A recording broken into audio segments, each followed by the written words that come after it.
অবশেষে বাস্তব রূপ পাচ্ছে বহু আলোচিত বিরোধী জোটের মিত্রতা। চাপ বাড়াচ্ছে শাসক দল বিজেপির উপর।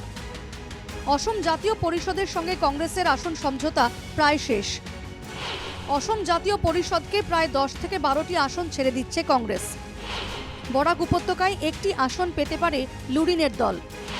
দক্ষিণ করিমগঞ্জ আসনে প্রতিদ্বন্দ্বিতা করতে চায় অসম জাতীয় পরিষদ। প্রাক্তন বিধায়ক আজিজ খান হতে পারেন এজেপির মুখ।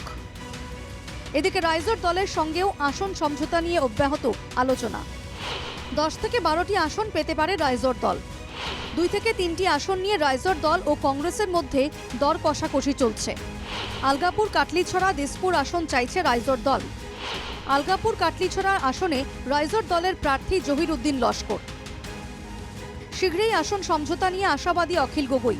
কংগ্রেস নেতৃত্ব তার সঙ্গে যোগাযোগ রেখে চলেছেন বলেও জানান অখিল। আমাৰ ৰিপুণ বৰা দাদাই ফোন মাৰিছিলে আৰু ৰিপুণ বৰা দাদাই অলপ পজিটিভ কৈছে, এক খোজ কংগ্ৰেছ আগুৱাইছে। এই খবৰটো দিছে যে এক খোজ কংগ্ৰেছ আগুৱাইছে, অলপ বৰফ গলিছে বৰফ গলিছে, পজিটিভ হৈছে। এক খোজ আগুৱাইছোঁ বুলি খবৰ দিছে অলপ আগতে। গতিকে খবৰ পজিটিভ হৈ গৈ আছে। আশা কৰোঁ আমাৰ বিৰোধী ঐক্যমঞ্চটো হ'বগৈ, মাত্ৰ কেইটামান কথাত লাগি আছে। আশা কৰিছোঁ কংগ্ৰেছে কথাখিনি উপলব্ধি কৰিব, বুজি উঠিব। আমাৰ পিনৰ পৰাও আমি ত্যাগৰ মনোভাৱেৰে আছোঁ যে বুজাবুজিৰ মাধ্যমেদি আমি বিষয়টোৰ মীমাংসা কৰিম। অসম জাতীয় পরিষদ রাইজোর দল ছাড়াও বামেদেরও 2টি আসন দিচ্ছে কংগ্রেস। সব মিলিয়ে বাস্তব রূপ পাচ্ছে বহু আলোচিত বিরোধী জোট।